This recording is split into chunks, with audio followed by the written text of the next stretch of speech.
Out here on the edge of the map, where God lost his grip and the devil rode saddleless, there's stories that the dust don't carry. Stories of bones that walk, voices in the wheat, and shadows that grow where men ought not be. Welcome to the Wild Wild Dead. Tales from accursed corners of the West where the sun sets red and some never see it rise again. Tonight's story comes from a town too stubborn to die and a sheriff too haunted to leave. So sit tight, keep your lanterns lit, and whatever you do, don't look too long into that tall grass.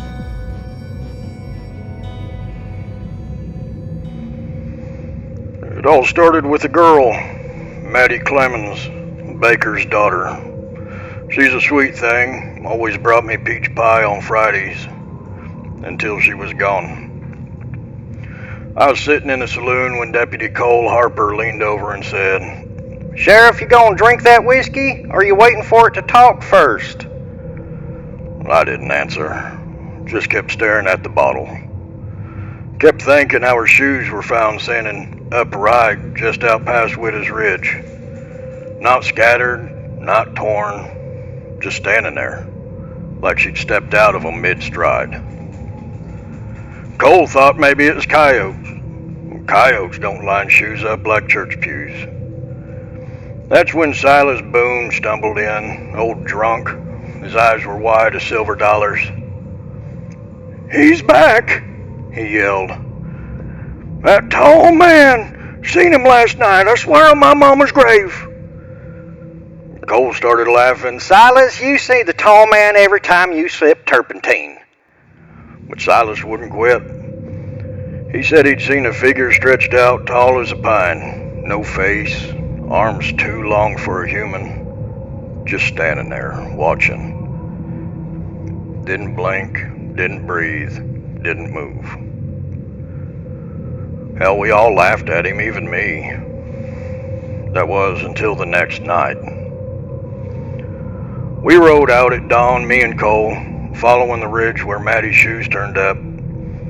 The prairie was dead quiet, kind of quiet that makes you think you've gone deaf almost. Then through that silence I heard it, a girl's voice, almost a sigh. "Sheriff, help me." I pulled up my horse short. "Did you hear that?" I asked Cole. He just frowned. "Hear what?" I didn't answer. If he didn't hear it, I didn't want to explain it. We rode back before sundown, but I swear the whole way home there was something walking, just out of sight. Something tall and pale between the wheat stalks, keeping pace with us. I stopped by to see Doc Wexler. He said, "You haven't been sleeping, Eli. You start seeing things when you don't sleep." But it weren't sleepiness, it was the opposite. Too many dreams. Dreams where the world folds in on itself, where shadows have bones. Hell, I ain't dreaming, Doc. I got that smile, that pitying smile doctors give when they've already decided that you're sick. "I think you just seen too much death," Doc said. I wanted to say it wasn't death I'd seen. It's what comes before that scares me. Then I went down to see Reverend Talbot. He'd buried his boy the year I took the badge. Only there hadn't been no body to bury. He was in there sitting by the altar, just staring at the fire. I asked him straight, "How long you known about the tall man, Reverend?" He didn't blink. "Since 1884, he said.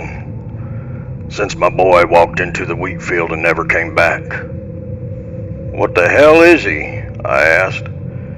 Talbot just stared at the flames. "Not a man," he murmured. "Not a devil neither.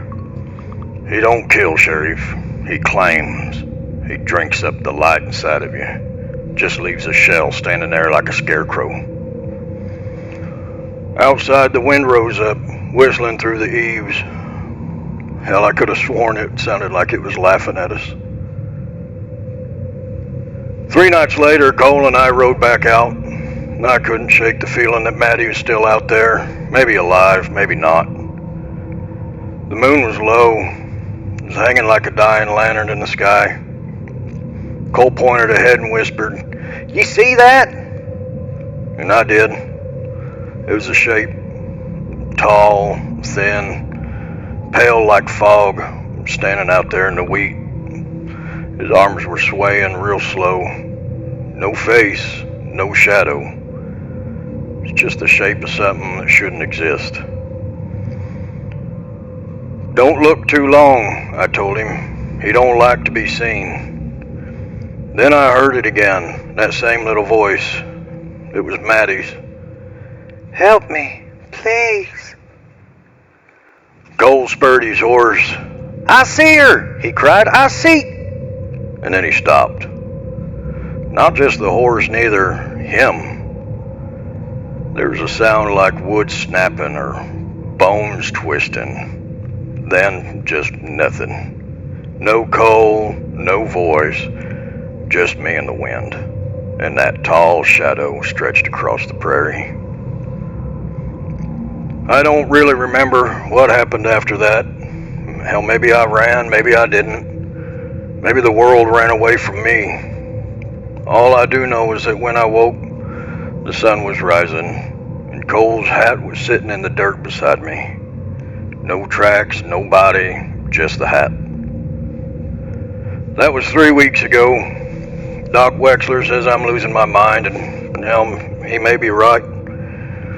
Folks keep on disappearing though, and every night I see him out there, just beyond the window glass. Tall, still, and waiting. I try not to blink. Every time I do blink, he's closer. I keep this here journal so somebody'll know what'll happen to me when I'm gone. And if you find it, don't you come looking for me neither. Let the plains have me. Let him have me. Hell, maybe he always did. Maybe he ain't even real. Maybe he's just the shape of a man I used to be. Stretching out longer and longer every night till even I can't tell us apart. Out here on the plains, the wind never stops moving. Some people say that's because it's got names to carry. Maddie Clemens, Deputy Harper, Sheriff Elijah Granger. 3 more ghosts in a land already full of them. Maybe that tall man did take them. Or maybe the plains just got hungry now and then. And men like to blame the dark. If you ever ride that stretch of prairie outside a dead horse, and you see something standing where no man should stand, don't stop. Don't pray.